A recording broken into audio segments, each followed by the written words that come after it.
Assalamualaikum warahmatullahi wabarakatuh. Salam sejahtera untuk kita semua. Salam olahraga.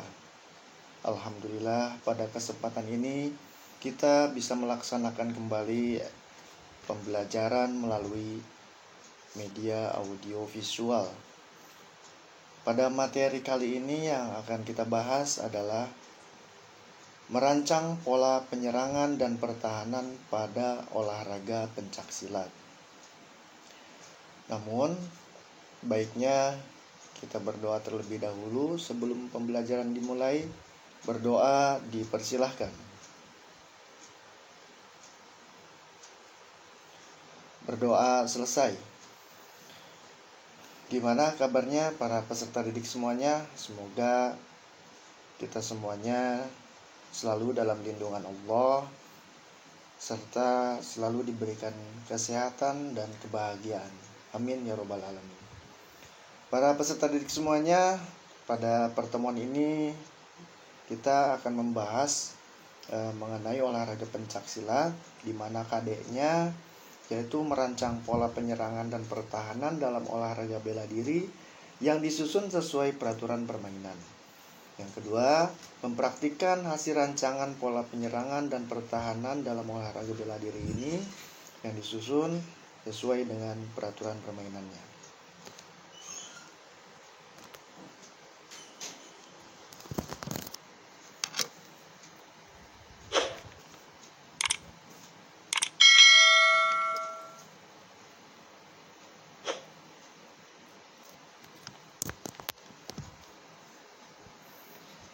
Ya, bisa dilihat di monitor. Apa itu pencaksilat? Baik, kita bahas satu persatu ya. Pencaksilat merupakan keterampilan dan ilmu mengenai pola gerak bertenaga yang efektif, indah, serta menyehatkan tubuh. Selain itu, setiap gerakan dijiwai budi pekerti yang luhur berdasarkan ketakwaan kepada Tuhan Yang Maha Esa, dan tujuan utama membentuk ketahanan diri dan memupuk rasa tanggung jawab sosial. Dalam pencaksilat, di sini ada beberapa aspek prinsipnya, yaitu ada aspek mental spiritual, ada aspek seni budaya, ada aspek bela diri, dan aspek olahraganya. Yang nomor satu, aspek mental spiritual, yaitu membangun serta mengembangkan kepribadian dan karakter yang mulia. Ya, jelas. Kemudian yang kedua, aspek seni budaya. Artinya, budaya dan permainan seni pencaksilat salah satu aspek yang sangat penting. Istilah pencak pada umumnya menggambarkan bentuk seni tarian pencaksilat dengan musik dan busana tradisionalnya. Yang ketiga, aspek bela diri, yaitu suatu kepercayaan dan ketekunan diri sangat penting dalam menguasai ilmu bela diri dalam pencaksilat. Istilah silat cenderung menekankan pada aspek kemampuan teknis bela diri ya. Yang kemudian ada aspek olahraga. Tentunya aspek olahraga meliputi pertandingan dan demonstrasi bentuk-bentuk jurus, baik untuk tunggal, ganda maupun regu. Dalam pencaksilat terdapat kode etik bagi seorang pesilat ya. Sebagai berikut: tidak boleh menyerang terlebih dahulu, bahkan harus menghindari perselisihan. Harus menggunakan kepandaian silat untuk menolong semua orang. Tidak boleh menonjolkan diri atau sombong, apalagi berlaku sewenang-wenang ya. Jadi jelas ya, pada 4 aspek prinsip ini sangat dijunjung tinggi. Kemudian kita akan mempelajari bagaimana pola penyerangan dan pola pertahanan dalam pencaksilat. Tentunya ada teknik, yaitu kita bahas teknik menyerang ya. Teknik menyerang ini dibedakan menjadi 2. Ada serangan langsung ya, Serangan langsung itu adalah upaya untuk mengalahkan lawan yang dilakukan dengan cara langsung menyerang pada sasaran ya yang diinginkan. Taktik serangan langsung ini dapat dilakukan menggunakan pukulan, tendangan ataupun jatuhan. Ya, bagaimana tekniknya? Nanti kita ada videonya, kita tonton. Kemudian serangan tidak langsung. Serangan ini dilakukan dengan cara sebelum melakukan pada sasaran. Pesilat melakukan gerakan-gerakan awalan untuk mengecoh lawan sehingga posisi lawan berubah dan selanjutnya melakukan serangan pada serangan, ya. Jadi maksudnya serangan tidak langsung itu mencari celah agar kita si posisi lawan ya bergerak terkecoh dan pada akhirnya kita melakukan siap untuk menyerang. Nah, seperti itu. Nah, di sini kita bahas ada beberapa jenis-jenis serangan dalam pencaksilat. Ada serangan tangan, kemudian serangan tangan itu banyak ya jenisnya.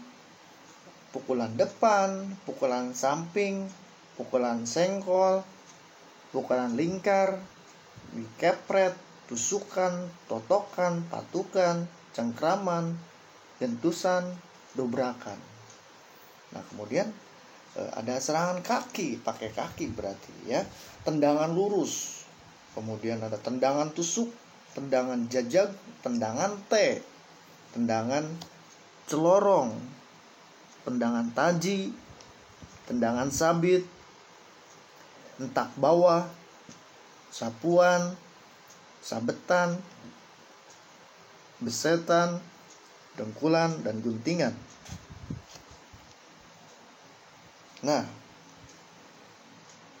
dari jenis-jenis serangan di sini mempunyai ciri karakter masing-masing. Ya, misalkan serangan tangan itu ada 11, pukulan depannya seperti apa, pukulan samping seperti apa. Nah, dari jenis serangan-serangan di sini mempunyai teknik masing-masing karakter tersebut. Ya. Pukulan depan bagaimana? Yaitu serangan yang menggunakan lengan dengan tangan mengepal. Arah lintasannya lurus ke depan dengan titik sasaran atas, tengah, dan bawah. Ya. Pukulan samping seperti apa? Yaitu serangan yang menggunakan lengan dengan tangan mengepal. Lintasannya ke arah samping badan dengan posisi tangan mengepal. Pukulan sengkol. Serangan yang menggunakan lengan dengan tangan mengepal, lintasannya dari bawah ke atas dengan kepalan tangan terbalik dan diarahkan ke sasaran kemaluan. Pukulan lingkar menggunakan lengan dengan tangan mengepal, lintasannya melingkar dari luar ke dalam dengan titik sasaran rahang dan rusuk ya.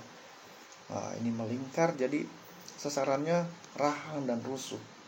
Kemudian kepret yaitu serangan dengan telapak tangan luar yang kelima jari tangannya merapat satu dengan lainnya.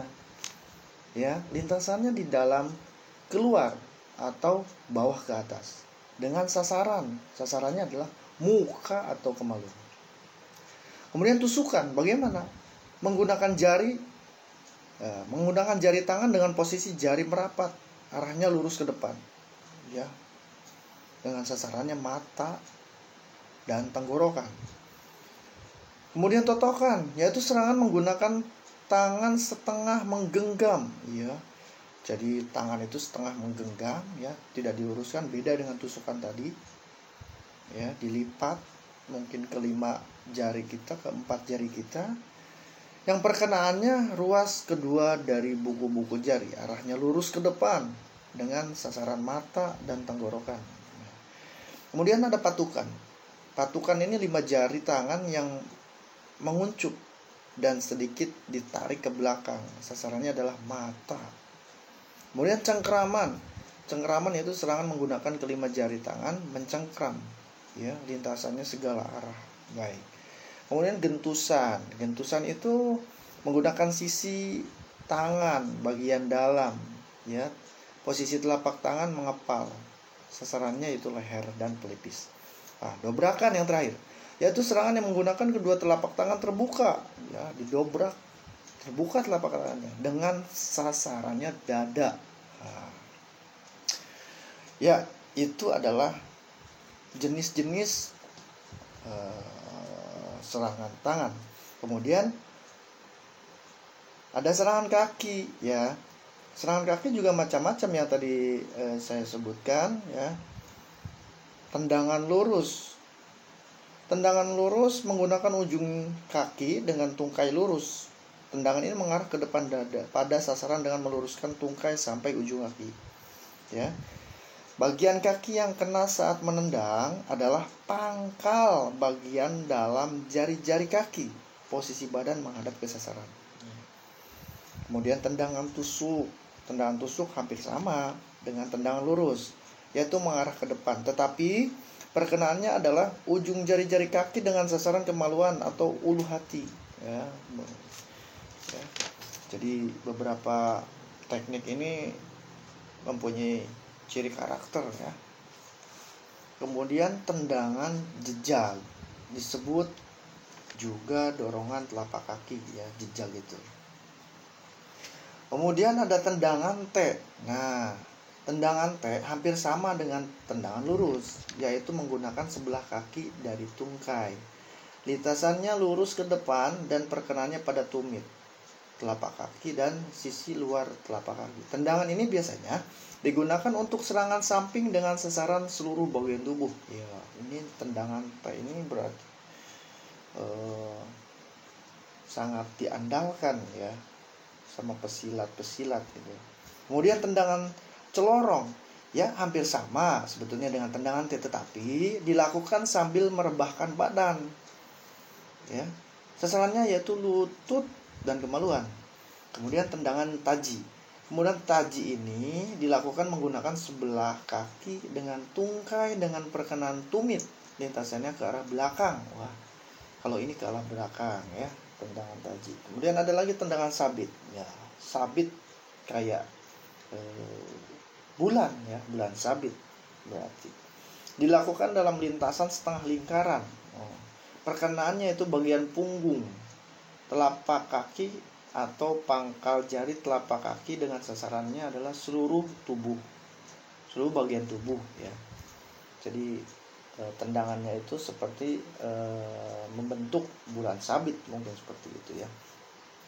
Kemudian sapuan. Sapuan adalah serangan menyapu kaki dengan lintasan dari luar ke dalam dengan bertujuan menjatuhkan lawan. Baik, ya, namanya juga sapuan, seperti sapu mungkinnya. Jadi bertujuannya menjatuhkan lawan, ya, yang sasarannya dari bawah, berarti, ya, menyapu kaki supaya terjatuh. Nah, kemudian sabetan. Sabetan ini merupakan serangan menjatuhkan lawan dengan perkenaan tulang kering, ya. Jadi sabetan ini posisi arah sasarannya itu kepada tulang kering. Ya, sasarannya adalah betis dengan lintasan dari luar ke dalam. Kemudian besetan. Besetan di sini serangan menjatuhkan lawan dengan cara menyasar betis, ya, lintasannya dari luar ke dalam dan arah sasaran betis bagian belakang. Kemudian dengkulan. Ada lagi dengkulan, ya. Adalah serangan yang menggunakan lutut, ya, pakai dengkul, ya, jelas namanya juga dengkulan.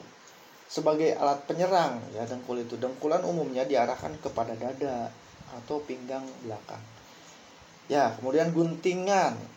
Di situ teknik menjatuhkan lawan dengan cara menggunting. Jadi seperti teknik kaki, ya, sama dengan seperti menggunting, ya. Dilaksanakan dengan menjepitkan kedua tungkai kaki pada sasaran leher, pinggang atau tungkai lawan sehingga lawan jatuh, ya, berdasarkan ke arah geraknya. Ada dua jenis guntingan sebetulnya, guntingan luar dan guntingan dalam, seperti itu. Next, ya. Nah, di sini pola pertahanan dalam pencak silat, ya. Selain itu ada elakan, ya. Nah, elakan di sini tadi penyerangan yang kita bahas, dan sekarang adalah pola pertahanan dalam pencak silat, ya. Pertahanan itu beberapa macam juga, ya.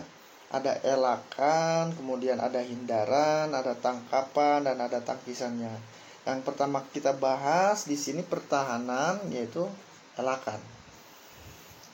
Elakan juga jenisnya dibagi beberapa macam, ya. Itu elakan atas, ada elakan bawah, ada elakan belakang, ya. Ada elakan samping, dan cara melakukannya bisa kita baca di situ, kemudian kita amati bagaimana caranya, bisa kita peragakan nanti, ya. Atau para peserta didik di rumah ya sambil memperagakan, ya.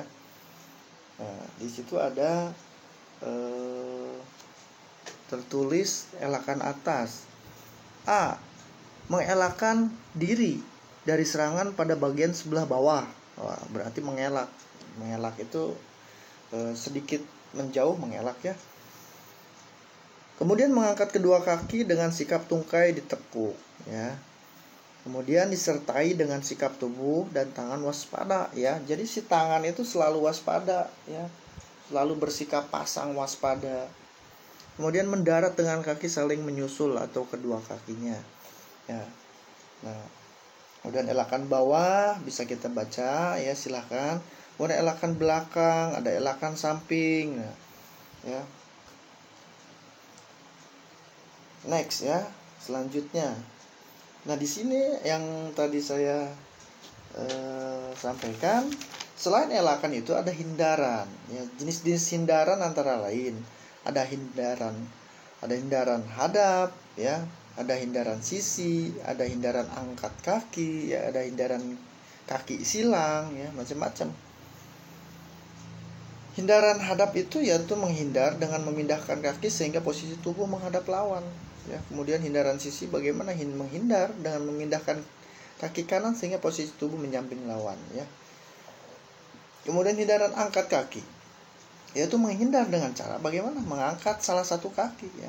Ketika diserang, ditendang, kita bisa menghindar, ya, untuk entah itu mengangkat kaki, kita itu hindaran hadap, ya. Yang dipakainya yang mana, ya, terserah. Kemudian ada hindaran kaki silang, yaitu menghindar dengan memindahkan kanan secara menyilang ke belakang. Macam-macam, ya, cara menghindar itu. Baik, next. Kemudian ada tangkapan. Dalam pertahanan itu tentunya ada tangkapan, ya. Tangkapan adalah usaha menggagalkan serangan lawan, ya. Ketika mau menyerang misalkan dengan pukulan, ya, kita tangkap si tangannya, ya, bisa seperti itu. Nah, yang dimonitor bagian tangkapan yang D, ya. D setelah tangkapan ada tangkisan, ya. Tangkisan, ya. Jadi misalkan mau dipukul, ya, kita tangkis, ya. Kemudian setelah ditangkis atau dari pertahanan tersebut, ya, kalau tidak bisa menangkis, bisa kita tangkap, ya. Jadi teknik-teknik ini memang membutuhkan latihan-latihan yang secara rutin, ya. Terutama adalah tangkapan. Tangkapan itu lumayan, ya, agak sulit lah, ya, untuk menangkap ketika diserang, dipukul, kita menangkap lengannya lumayan agak sulit, membutuhkan skill yang sangat tinggi, gitu, ya. Membutuhkannya proses latihan-latihan yang terus menerus. Nah, tangkisan di sini usaha pembelaan yang dilakukan dengan cara mengadakan kontak langsung dengan alat serang ya, yang dilancarkan oleh lawan. Tangkisan langsung bertujuan mengalihkan serangan-serangan dari lintasan dan membendung atau menahan serangan ya. Yang saya tadi jelaskan ya. Ketika mau dipukul, kalau tidak bisa ditangkap ya ditangkis seperti itu. Ya, tangkisan juga terdiri dari tangkisan satu tangan ya, tangkisan bisa dua tangan ya. Itu tergantung serangan-serangan yang mau kita pertahankan ya. Kalau misalkan udah bisa satu lengan ya, kenapa tidak tangkis ya, tangkis dengan satu tangan. Kalau tidak bisa satu tangan, kurang kuat, dengan tangkisan kedua lengan ya. Bagaimana cara melakukannya? Nah, di situ ada jenis tangkisannya, kita di jenisnya ya. Bisa kita lihat tangkisan luar dilakukan dengan cara menangkis, diikuti kaki melangkah ke sisi luar sampai badan lawan ya. Kemudian tangkis dalam. Tangkis dalam dilakukan dengan cara menangkis, diikuti kaki melangkah ke sisi dalam samping lawan. Nah, ya. Jadi tangkisan itu ya ada tangkisan luar, tangkisan dalam, tangkisan atas, tangkisan bawah, tangkisan siku dalam ya. Kemudian tangkisan siku luar. Ya, begitu ya. Kemudian tangkisan dua tangan juga hampir sama ya. Ada tangkisan sejajar dua tangan ya. Kemudian tangan membelah ya, belah, dilakukan dengan cara mengelak mundur seperti itu. Kemudian tangkisan silang ya, ada tangkisan silang, ditangkis ya, menangkis dengan cara menyilangkan tangan mungkin seperti itu. Kemudian tangkisan buang samping ya. Jadi ketika orang memukul, kita tangkis dibuang ke sampingnya seperti itu barangkali ya. Jadi nanti lebih lanjutnya ada gambaran ya, ada video yang sudah disiapkan. Nah, ini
Bagaimana setelah menonton video tadi?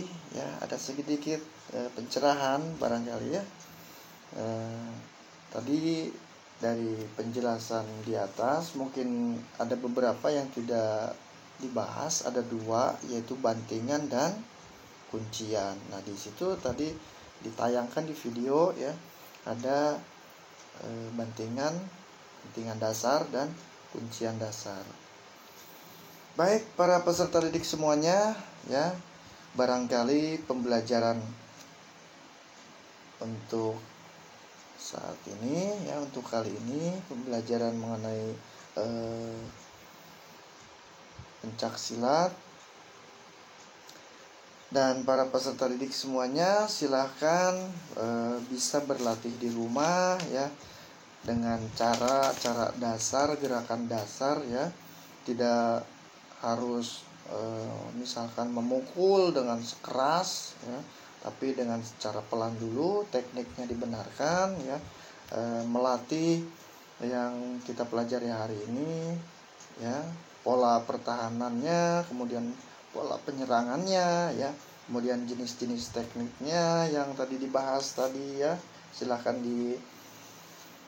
praktikan di rumah dengan teman barangkali ya, yang dekat-dekat rumah ya, teman sekelas. Baik, kita cukupkan pembelajaran kali ini. Terima kasih. Jangan lupa untuk subscribe, like, dan komentarnya ya. Yang belum komen, diisi kolom komennya dengan cara absen diri. Terima kasih atas perhatiannya.